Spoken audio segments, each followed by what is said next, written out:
Good morning. I sound exciting today. Good morning. Good morning. Good morning.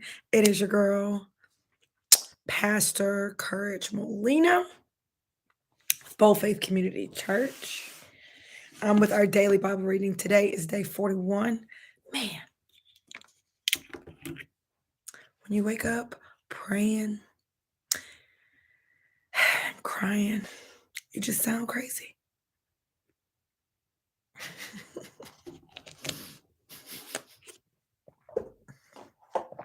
Good morning. I don't know if you guys ever have this. First of all, I feel like I'm gonna be crying all day today. And that's how I feel. I'm not putting on no makeup. I already lost like 6 lashes. I put on makeup. I went to go look at good morning. I went to go and tour the um the resort that for the retreat this year, and just driving up and just the whole thing, the whole entire process, the retreat, all of that. It's it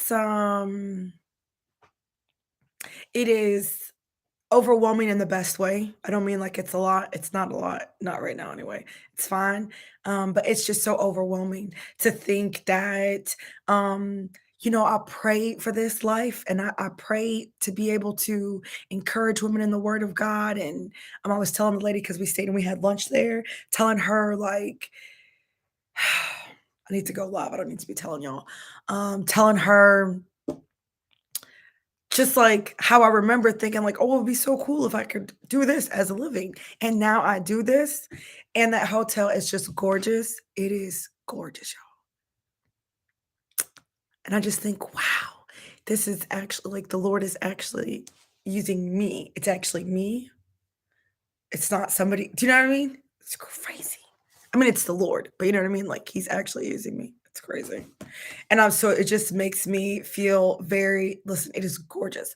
It just makes me feel very overwhelmed with like gratitude for God and just this life I get to live and all the things that I've been through that have got me here, all the things that I've pushed through, um, all the things He led me through, the things He allowed to come to me that has made me who I am. Um, I just, and then when I think about that, I just start crying and praying and just so it's gonna be one of those days. I can feel it. I can feel it. Listen, it is absolutely gorgeous. The pictures that we have on the website for the retreat, do it like I know that those pictures that we have for the retreat are of the actual resort, but I'm telling you right now, they don't do it any justice. Those pictures on the retreat website seem so dang random compared to like what it actually looks like in person. Like, it takes your breath away when you walk into the door. Like, "What?" Do you know what I'm saying? It gives you that when you and I love that. I love it. It's amazing. All right, 33. We're in Exodus chapters 33 through 35. Um, the Lord said to oh wait, first of all, are y'all going to the retreat? Hopefully you're watching this when you can still go. Bold Faith Church. Just kidding. Bold Faith Church. We can go there. Yep, it's great. All right, 33. The Lord said to Moses, "Get going, you and the people you brought up from the land of Egypt. Go up to the land I swore to give Abraham, Isaac, and Jacob. I told them, I will give this land to your descendants, and I will send an angel before you to drive out the Canaanites, Amorites, Hittites, Perizzites, Hivites, and Jebusites. Go up to this land that flows with milk and honey, but I will not travel among you, for you are a stubborn and rebellious people. If I did, I would surely destroy you along the way." When the people heard these stern words, they went into mourning and stopped wearing their jewelry and fine clothing. For the Lord had told Moses to tell them, "You are a stubborn and rebellious people. If I were to travel with you for even a moment, I would destroy you. Remove your jewelry and fine clothing. Remove your jewelry and fine clothes while I decide what to do with you." So from the time they left Mount Sinai, the Israelites wore no more jewelry or fine clothing. It was Moses' practice to take the tent of meeting and set it up some distance from the camp. Everyone who wanted to make a request of the Lord would go to the tent of meeting outside the camp. Whenever Moses went out to the tent of meeting, all the people would get up and stand in the entrance of their own tents. They would all watch Moses until he disappeared inside. And as he went into the tent, the pillar of cloud would come down and hover at its entrance while the Lord spoke with Moses. When the people saw the cloud standing at the entrance of the tent, they would stand and bow down in front of their own tents. Inside the tent of meeting, the Lord would speak to Moses face to face as one speaks to a friend. Afterward, Moses would return to the camp, but the young man who assisted him, Joshua, son of Nun, would remain behind in the tent of meeting. This is Joshua again. Doesn't start in the book of Joshua. His story does not start with him being elevated. His story does not start with him being promoted to be the one who would take them into the promised land. His story starts here as a servant with Moses, with him. Okay. Verse 12. One day Moses said to the Lord, I ain't doing it today. One day Moses said to the Lord, you have been telling me, take these people up to the promised land, but you haven't told me whom you will send with me. You've told me I know you by name and I look favorably on you. If it is true that you look favorably on me, let me know your ways so I may understand you more fully and continue to enjoy your favor. And remember that this nation is your very own people. The Lord replied, I will personally go with you, Moses, and I will give you rest. Everything will be fine for you. Then Moses said, if you don't personally go with us, don't make us leave this place. How will anyone know that you look favorably on me and your people if you don't go with us? For your presence among us sets your people and me apart from all other people on the earth. The Lord replied to Moses, I will indeed do what you have asked, for I look favorably on you, and I know you by name.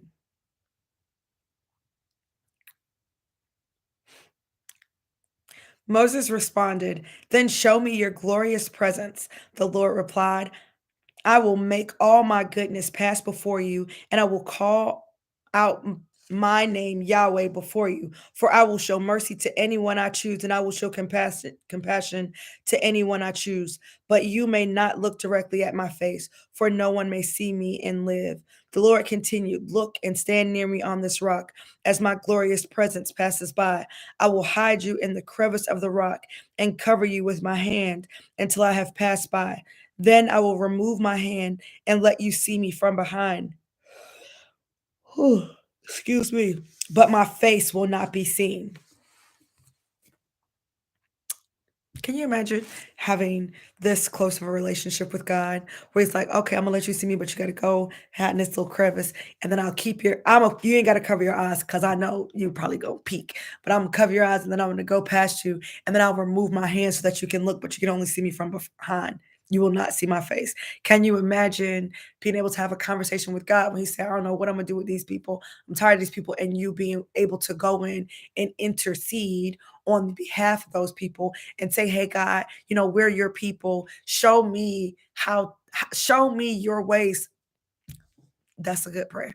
Show me your ways so I can continue to live the way you've called me to live. And I can still, you can still look on me favorably, right? Because I want my life, the way I'm moving, to be in an alignment, with the way that you want me to live, the way that you want me to move, your ways. I don't want to just do my own thing. I don't just want you to be okay with me doing my own thing. I want to know what your thing is and how it works so that I can do it that way. Chapter 34. Then the Lord told Moses, chisel out 2 stone tablets like the first ones. I will write on them the same words that were on the tablets you smashed. Be ready in the morning to climb up Mount Sinai and present yourself to me on the top of the mountains. No one else may come with you. In fact, no one is to appear anywhere on the mountain. Do not even let the flocks or herds graze near the mountain. So Moses chiseled out 2 tablets of stone like the first ones. Early in the morning, he climbed Mount Sinai as the Lord had commanded him, and he carried the 2 stone tablets in his hand. Then the Lord came down in a cloud and stood there with him, and he called out his own name, Yahweh. The Lord passed in front of Moses, calling out, Yahweh, the Lord, the God of compassion and mercy. I am slow to anger and filled with unfailing love and faithfulness.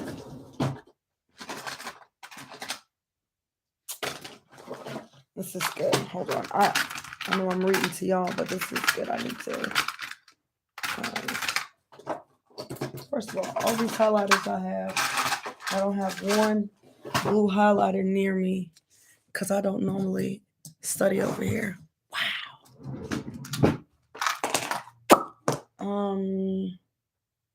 Where are they? They're not right here. I don't know where my Bible highlighters are. It's always great. Oh, they're over there. I'm actually gonna get up and go get them. Sorry.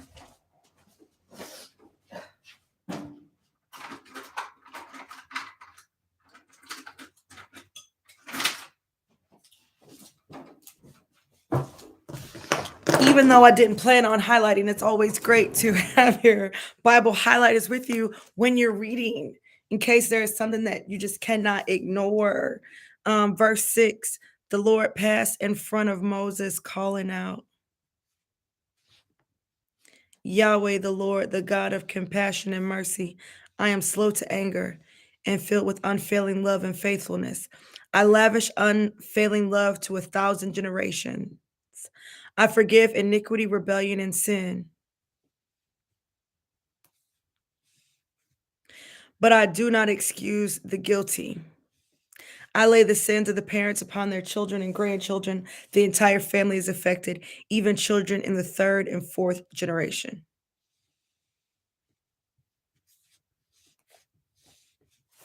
Verse 8, Moses immediately threw himself to the ground and worshiped. And he said, Oh Lord, if it's true that I have found favor with you, then please travel with us. Yes, this is a stubborn and rebellious people, but please forgive our iniquity and our sin. Claim us as your own special possession. The Lord replied, Listen, I am making a covenant with you in the presence of all your people. I will perform miracles that have never been performed anywhere in all the earth or in any nation, and all the people around you will see the power of the Lord, the awesome power I will display for you. But listen carefully to everything I command you today. Then I will go ahead of you and drive out the Amorites, Canaanites, Hittites, Perizzites, Hivites, and Jebusites. Be very careful never to make a treaty with the people who live in the land where you are going. If you do, you will follow their evil ways and be trapped.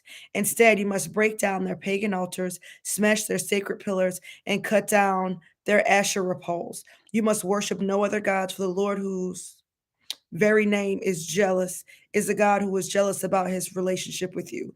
You must not make a treaty of any kind with the people living in the land. They lust after their gods, offering sacrifices to them. They will invite you to join them in their sacrificial meals, and you will go with them. Then you will accept their daughters who sacrifice to other gods as wives for your sons, and they will seduce your sons to commit adultery against me by worshiping other gods. You must not make any gods of molten metal for yourselves. You must celebrate the festival of unleavened bread. For 7 days, the bread you eat must be made without yeast, just as I commanded you. Celebrate this festival annually at the appointed time in early spring in the month of Abib. For that is the anniversary of your departure from Egypt. The firstborn of every animal belongs to me, including the firstborn males from your herds of cattle and your flocks of sheep and goats. A firstborn donkey may be bought back from the Lord by presenting a lamb or young goat in its place. But if you do not buy it back, you must break its neck. However, you must buy back every firstborn son. No one may appear before me without an offering.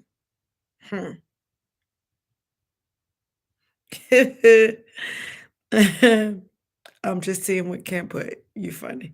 Um, However, you must buy back every firstborn son. No one may appear before me without an offering.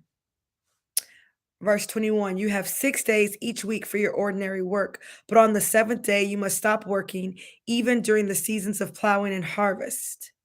You must celebrate the festival of harvest with the first crop of the wheat harvest and celebrate the festival of the final harvest at the end of the harvest season. 3 times each year, every man in Israel must appear before the sovereign, the Lord, the God of Israel. I will drive out the other nations ahead of you and expand your territory so no one will covet and conquer your land while you appear before the Lord your God 3 times each year. They need to leave their land, their home, their whatever, so that they can go to the place to honor God, to celebrate God for the festivals. And God is saying, don't worry about somebody coming here and taking your land. Don't worry about it, somebody taking your house or your livestock. I'm going to cover that so that you can come here and do this. It's a beautiful thing. It's a beautiful thing how God gives us what we need so that we can do what he's called us to do. What does that tell me? That tells me that there isn't anything. Oh, that's so good. There isn't anything that God has called you to do, told you to do, expected for you to do, that he is not going to provide for you to do it. Right? He's going to provide exactly what you need so that you can do this thing. If you need to, if he's telling you, right? This is not like, I want you to understand what I'm talking about here. Because I was kind of using some general terms. I just want to go back for a second. I'm not talking about, I'm not referring to like your calling. That's true too. But this is not about their calling. This is about their expectations. This is about their spiritual discipline. This is about the things that it's like explicitly written out in the word, not for some and not for others, but for every single person who has been set apart and come through this children of Israel line. This is what I'm talking about specifically. This is what he's referring to. He is commanding them. It's a commandment. This is not like a purpose or an assignment or a calling. That's not what I'm talking about. He is commanding them to come back and worship 3 times a year, to hold these festivals, to celebrate, to honor, to recognize. He is telling them what the expectations are for their firstborn, for the offering. This is not feelings, emotions, calling, assignment, vocation, purpose. This is not about your ministry. This is not about any of that. This here specifically, what we are looking at right here is these are commands and expectation to God. Okay? Wow. these are the expectations. This is not, I don't want you to get it confused. And what he's saying is, there are sacrifices I want you to make. There are trips that I want you to make, not vacation. He's saying you're going to come back here to this place, which is going to leave you exposed. But don't worry about that because I'm going to cover it. I'm going to cover you. I'm going to make sure don't nobody mess up your stuff while you're doing what I've told you to do. I wonder what commands for Christians God has given to us that you are hesitant to do. Forgiving is a command. I know it's like it's a choice, it's a process. Forgiveness is a command. Okay? Fellowshipping is a command. Studying your word is a command. A tithing is a command. These are things that are commands for Christians. The expectation of fasting, the expectation of prayer, commands. If you are going to live holy and set apart from other people, then these are the things that you are doing. Some of you feel like you don't have time to study your word. You don't have the money to tithe. You don't have the heart or the capacity to forgive. What I'm saying to you is, if it's an expectation from God for his people and you are his people, it means if you look around, if you talk to him, if you have a conversation with him, there is something that he's already provided for you, already provided the support and the protection, the provision that you need, because he does not expect for you to do something that you can't do. He knows exactly how much you make. He knows exactly how much your bills are. He expects for you to tithe. Why does he expect for you to tithe? Because all of it came from him. He has provided you with what you need so that you can give 10%. Do you see what I'm saying?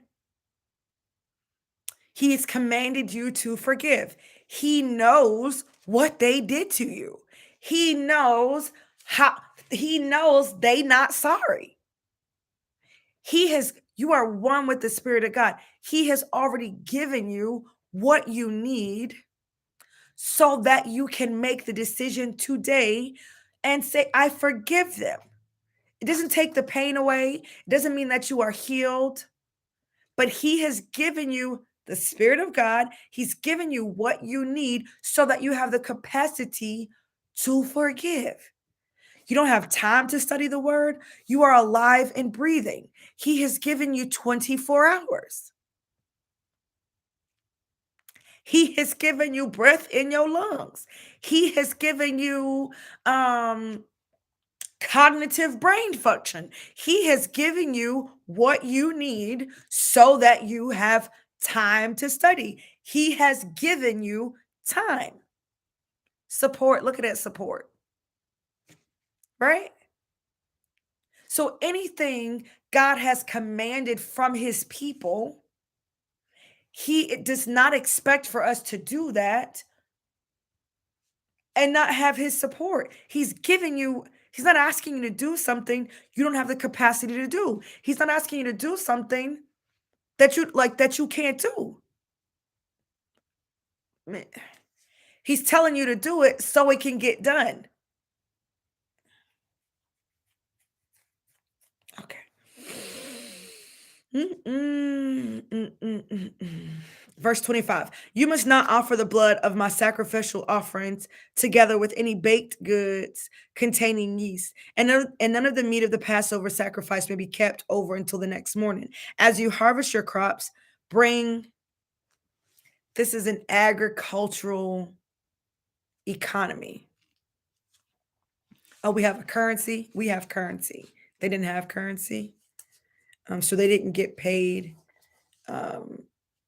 in dollars and cents necessarily. It wasn't like the highest level of payment. You know, they they worked and they put the way that they ate. They didn't go buy eggs from the store. You feel me? They had stuff and they got eggs. If they even ate eggs back then, but you see what I'm saying? Verse 26, as you harvest your crops, bring the very best of the first harvest to the house of your Lord God. I don't know if you noticed this. There's this trend, there's a pattern with God. The thing that He wants you to give Him is the first.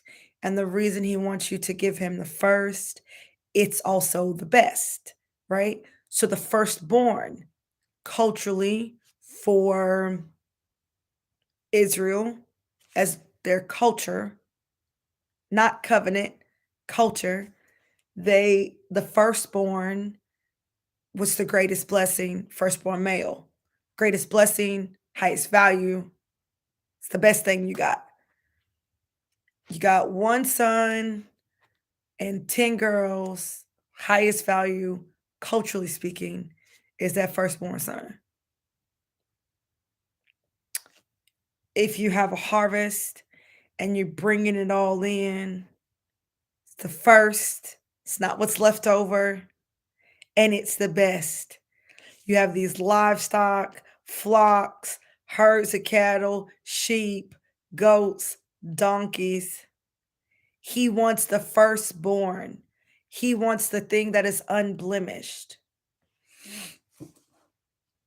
Verse 26 again, as you harvest your crops, bring the very best of the first harvest to the house of the Lord your God. What is the very best of your time? What is the first, right? First harvest. Be the best of the first, because there were several harvests to come. The best of the first harvest. Bring the very best of the first harvest. You know, they harvested multiple times, and harvest didn't happen just like one time. It was like a harvest season, right? Bring me the very best of the first harvest. What is the very best of your time? What time of day is that? What is the very best and first of your income? What is the very best of your gifts? What is the very like, do you see what I'm saying? A lot of times we give God what is left over. We give God what's left over in our day. It's difficult for us to tithe because we pay our bills first. And then after we pay our bills, we find that we no longer have enough to give God. It doesn't make us comfortable. Like, oh, if I gave him this $100, then it wouldn't be no money left. I would only have $52 left. But you made sure everybody else got their money first. I wonder if part of us giving God our very best and the first is because it's easiest to give when it's at our best and it's easiest to give at the beginning. I wonder if he already knew or if he had us doing that also because it's like the longer they wait to do it, the less likely they are to do it. Or the longer it takes them to do something, the harder it's going to be for them to actually do it in the end. Hmm. Verse 26, as you harvest your crops, bring the very best of the first harvest to the house of the Lord your God. You must not cook a young goat in its mother's milk. Really trying to get past verse 26. I wonder what it looks like to give God the very best and the first. I wonder, like, as you make your goals for the year, what it would look like if you spent more time developing and thinking about your spiritual goals and what those things need to look like as far as like your spiritual disciplines. What does that need to look like this year in order for me to have the growth that I want? What type of commitment? I wonder what it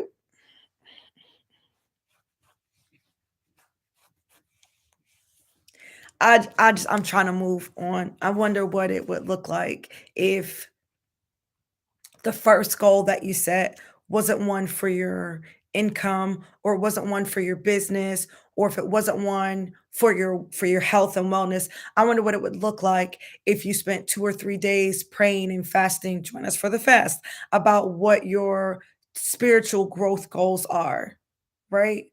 I want to hear your voice clearer. I want to develop this spiritual discipline. I want to spend more. I want to study, one thing all year. I want to grow this year. And so I know in order to grow, I need to be planted. And so I'm going to get myself planted I'm going to get myself planted in a church and I'm going to lean into that. I'm going to tell you right now, my greatest growth, I want y'all to hear me. My greatest growth was the years that I was planted at Elevation. Planted. That was my greatest growth. The years that I was planted at Elevation, where the, I went to church and I listened to the sermons of Pastor Stephen Furtick. I went back and I listened to old sermons that he preached, like before I became a member of the church. I volunteered there, I gave there, I served there. Um, I I was a part of the community there.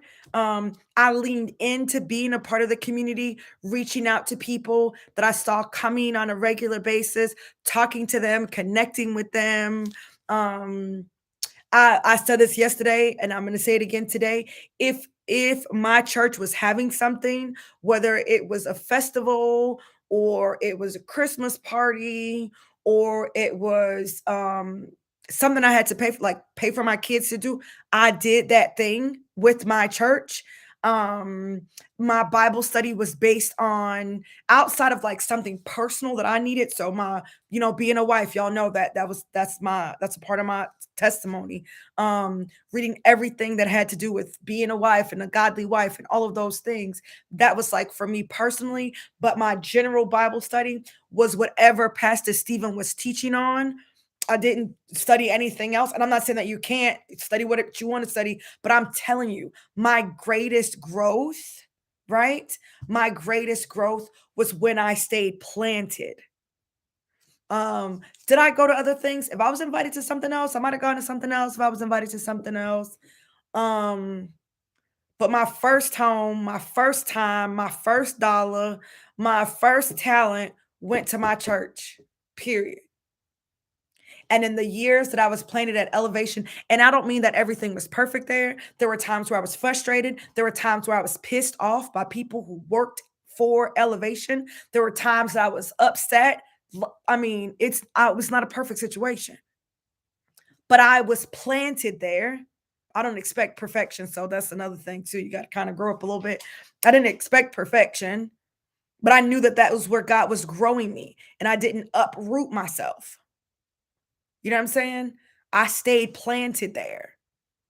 That's my greatest growth. I wonder what it would look. And there were years where my goal was to attend church every single week. And if I missed it, to watch it and to watch the sermon more than once during the week. That was like some years, that was my goal. My goal is to dig in. It was like my own independence. I'm going to dig in and do this thing. I wonder what it would look like if the first goal that you worked on, the first goal that you came up with for the year was related to your spiritual growth. Right, Kimberly? So true. All right, let me go. I'm finally getting past verse 26. Verse 27. Then the Lord said, Moses, write down all these instructions, for they represent the terms of the covenant I'm making with you and with Israel. Moses remained there on the mountain with the Lord 40 days and 40 nights, and all that time he ate no bread and drank no water. And the Lord wrote the terms of the covenant, the 10 Commandments, on the stone tablet. When Moses came down Mount again, so the first ones were written by the hand of God. Moses smashed those because he was mad. Now the Lord is like, come on up here, bring these tablets so we can write it again. And so again, the Lord wrote these. So I know that we often hear the law of Moses. It is the law of God given to Moses that Moses delivered to the people. Moses didn't come up with these commandments, by the way. So don't think that you can ignore them, and don't be listening to when people say that you can. Don't listen to that. Like people who imply that it was Moses. Just don't. On the stone tablets. Verse 29. When Moses came down Mount Sinai carrying the 2 stone tablets inscribed with the terms of the covenant, he wasn't aware that his face had become radiant because he had spoken to the Lord. So when Aaron and the people of Israel saw the radiance of Moses' face, they were afraid to come near him. But Moses called out to them and asked Aaron and all the leaders of the community to come over, and he talked with them. Then all the people of Israel approached him, and Moses gave them all the instructions the Lord had given him on Mount Sinai. When Moses finished speaking with them, he covered his face with the veil. But whenever he went into the tent of meeting to speak with the Lord, he would remove the veil until he came out again. Then he would give the people whatever instructions the Lord had given him, and the people of Israel would see the radiant glow of his face. So he would put the veil over his face until he returned to speak with the Lord.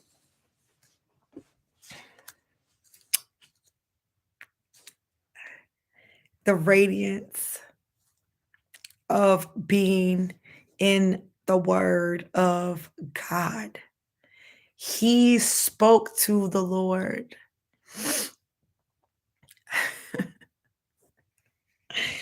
Oh my gosh, the Lord is so funny. The Lord is so funny right now. I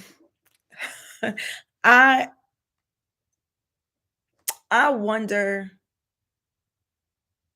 if the people in our lives who don't have relationships with God. It's a strange thing to have this online church for women. Every time I say it, I see these people who like they think it's strange or they kind of feel away. And it's like, oh, so you're eventually going to add men. I had a woman, say that I wanted to think about adding men or inviting men or partnering with another ministry or ministry for men so that, I wasn't leading a church that was divisive, which is whatever. But I lead this online church for women. And every time I think about it, this is what I think about. I think about the fact that in seasons of life, there are seasons of life for women who are wives and who are single, either by divorce or widow or just or never been married, whatever, just single. Um, where you can choose the church that you want to go to, the church where you can get fed and feel seen and grow a place where the Spirit of God is leading you, right? That you can go to that place. And it's an important place for you to be in because because your husband isn't going to church with you. I remember that Elevation is the first church that I ever went to where I didn't feel ashamed that I was going to church by myself as a married woman, where I didn't feel judged, where I didn't feel like my marriage was being judged or I was being judged for being married to a man who wasn't going to church or any of that. Elevation Church was the first church that I went to and I didn't feel judged. It was the first church that I went to that had a space for me to serve and not have to serve with my husband as a couple. I could just serve as myself because I was the only one that was going to church. And I didn't feel any shame in that. I didn't feel any guilt, which was great because it allowed me to truly show up, to be transparent, to be vulnerable, to be poured into, to grow and to mature into the woman that I am, right? Like that would lead me down this path. And so for you women, I digress here a second because for you women, especially the ones that I serve, you are leading in this season in your homes, even as wives, when it comes to the things of God. Because either your husband does not know Christ or he himself is going through a difficult season. He's on a journey where he needs some healing. And so, as his wife, you are standing in the gap. I say that to say, I wonder how many men, how many husbands would be won over, would become curious, would start to desire the radiance that they saw on their wives if when we came out of prayer, we reflected the light that comes from being in the presence of God. I know sometimes it is the spouse, his behavior, his attitude, his lack of support, where he is. Um, you know what I'm saying? I know that it is sometimes um the lack of support, the like you don't feel seen, we don't always feel heard, we don't feel supported, we don't feel understood, we don't feel covered, we don't feel protected, we don't feel safe to share our cares and our problems and our doubts and like I get it. I definitely get it.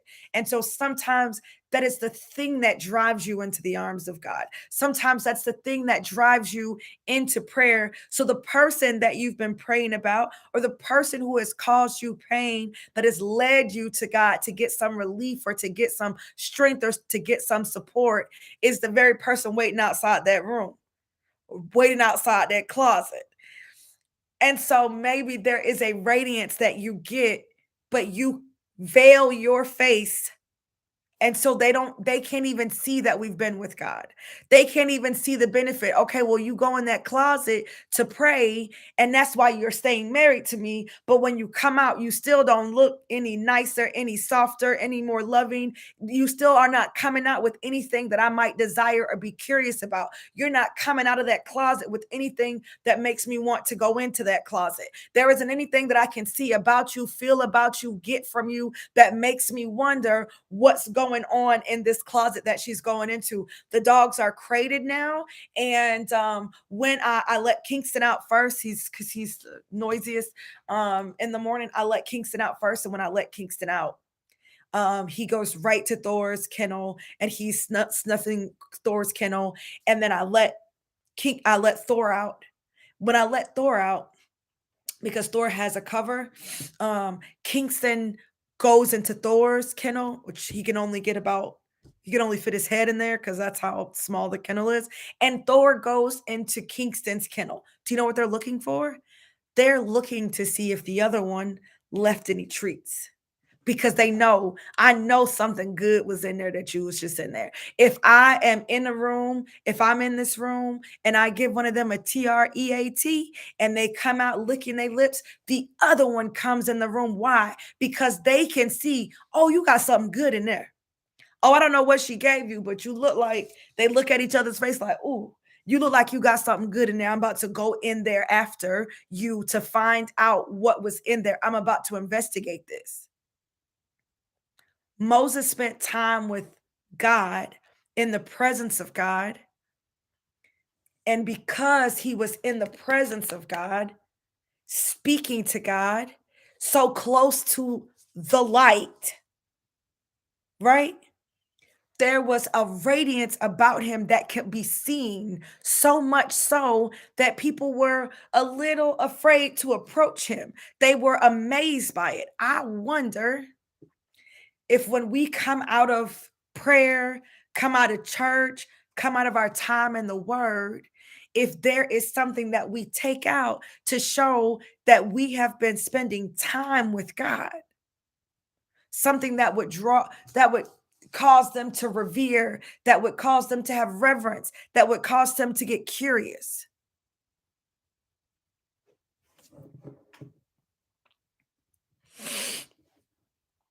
Chapter 35. Then Moses called together the whole community of Israel and told them, these are the instructions the Lord has commanded you to follow. You have 6 days each week for your ordinary work, but the seventh day must be a Sabbath day of complete rest, a holy day dedicated to the Lord. Anyone who works on that day must be put to death. You must not even light a fire in any of your homes on the Sabbath. Then Moses said to the whole community of Israel, this is what the Lord has commanded. Take a sacred offering for the Lord. Let those with generous hearts present the following gifts to the Lord: gold, silver, and bronze, blue, purple, and scarlet thread, fine linen and goat hair for cloth, tan ram skins and fine goat skin leather, acacia wood, olive oil for the lamps, spices for the anointing oil and the fragrant incense, onyx stones and other gemstones to be set in the ephod and the priest's chest piece. Come, all of you who are gifted craftsmen. Gifted craftsmen. Construct everything that the Lord has commanded: the tabernacle and its sacred tent, its covering, clasps, frames, crossbars, posts, and bases, the ark and its carrying poles, the ark's cover, the place of anointment, the place of atonement, the inner curtain to shield the ark, the table, its carrying poles, and all its utensils, the bread of the presence, for light, the lampstand, its accessories, the lamp cups, and the olive oil for lighting, the incense altar and its carrying poles, the anointing oil and fragrant incense, the curtain for the entrance of the tabernacle, the altar of burnt offerings, the bronze grating of the altar and its carrying poles and utensils, the wash basins with its stand, the curtains for the walls of the courtyard, the posts and their bases, the curtain for the entrance to the courtyard, the tent pegs of the tabernacle and courtyard and their ropes, the beautifully stitched garments for the priests to wear while ministering in the holy place, the sacred garments for Aaron the priest, and the garments for his sons to wear as they minister as priests. Generous people come, gifted craftsmen come. This also implies gifted craftsmen come. All of you who are gifted craftsmen assumes self-awareness and confidence. He didn't say you got a gift, you got a gift. Yeah, I saw your work. You too. You right there. Y'all come up. Oh yeah, I know y'all. I seen y'all work. Y'all come. He didn't do that. He didn't choose them and tell them to come up. There were some that God named by name that he told Moses, but this is just like general calling. You have to identify yourself. Are you a generous? Not do you want to have a generous heart? Not do you say you have a generous heart? Those of you with a generous heart, y'all give this. You didn't have to be identified as generous. Those of you who have a generous heart, y'all come and y'all give. These are the things that y'all are going to give. For those of you who are gifted craftsmen, that means I have to know that I'm gifted. Not false humility. I have to know that I'm gifted. And if I'm questioning my gifts, then I won't be used. Come on, Jesus. I got to go. Verse 20. The whole community of Israel left Moses and returned to their tents. All whose hearts were stirred and whose spirits were moved came and brought their sacred offerings to the Lord. They brought all the materials needed for the tabernacle, for the performance of its rituals, and for the sacred garments. Both men and women came, all whose hearts were willing. They brought to the Lord their offerings of gold, brooches, earrings, rings from their fingers, and necklaces. They presented gold objects of every kind as a special offering to the Lord. All those who owned the following items willingly brought them: blue, purple, and scarlet thread, fine linen and goat hair for cloth, and tanned ram skins and fine goat skin leather. And all who had silver and bronze objects gave them as a sacred offering to the Lord. And those who had acacia wood brought it for use in the project. All the women who were skilled in sewing and spinning prepared blue, purple, and scarlet thread and fine linen cloth. Who? All the women who were skilled. Okay. All the women who were willing used their skills to spin the goat hair into yarn. The leaders brought onyx stones and the special gemstones to be set in the ephod and the priest's chest piece. They also brought spices and olive oil for the light, the anointing oil, and the fragrant incense. So the people of Israel, every man and every woman who was eager to help in the work the Lord had given them through Moses, brought their gifts and gave them freely to the Lord. Jeez. That's for leaders. Let me read that again. This is for leaders. I've got to get out of here. I I have a call at 8 o'clock in 10 minutes. I got a call in 10 minutes. Verse 30. Then Moses told the people of Israel, the Lord has specifically chosen, you see? So these are you good? You good? Anybody that's good, that's gifted, y'all come. Now he's about to name names. And then Moses told the people of Israel, the Lord has specifically chosen Bezalel, son of Uri, grandson of Ur, of the tribe of Judah. The Lord has filled Bezalel, I don't know, with the Spirit of God, giving him great wisdom, ability, and expertise in all kinds of crafts. He is a master craftsman, expert in working with gold, silver, and bronze. He is skilled in engraving and mounting gemstones and in carving wood. He is a master at every craft, and the Lord has given both him and Oholiab, son of Ahashmiach, of the tribe of Dan, the ability to teach their skills to others. The Lord has given them special skills as engravers, designers, embroiderers in blue, purple, and scarlet thread on fine linen cloth, and weavers. They excel as craftsmen and as designers. Couple things. One, that's a great little section for leadership. Sometimes you've been called to lead something, you've been called to build something for God, and you won't even let the people know what you need. That's me. Let the people know what you need so that those who are excited about being a part of the work that God is doing, those are going to be the people who are going to bring things. It's not about whether or not people like you. It's not about whether or not people are feeling you, whether they know you're called by God. That doesn't matter. I've been chosen. I've been positioned here. This is what the Lord is saying he needs, right? He named names. But it's a good Seinfeld. First of all the episodes of Seinfeld are good. But he's not trying to convince them that the Lord said this. He's saying this is what the Lord said. All of you who are generous, do this. All of those of you who have generous hearts, this is what you need to give. And all of you who are gifted in these areas, I need y'all to come so that we can do all of these things. And everybody who knew they were gifted and had a heart to be a part of what God was doing went. Everybody who had a generous heart gave. And they didn't give to Moses. They made these offerings to the Lord because it was the Lord who ordained and purposed this work to be done. I pray that this has blessed you. I hope that you come to the retreat. I'm going to tell y'all about this retreat again. I'm going to find out on Monday how many spots we have left. Go to boldfaithchurch.org. You can reserve with a deposit and then make your payments over time if you need to. It's going to be phenomenal. I know that it's going to be even better than it was last time. I know this because God is elevating things that, in all honesty, aren't that important. Does that make sense?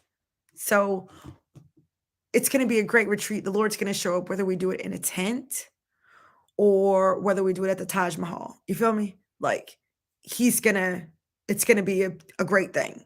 It's going to be an amazing thing. He's going to show up in an amazing way. But I know that it's going to be even better because God has orchestrated for even the small, minute details to be elevated, even more so than the first time. And he's not going to be like, oh, I'm going to elevate their location, but the experience is going to be exactly the same. Which is still good. Let me not play you because that first retreat was the truth. Okay. Let me elevate their location.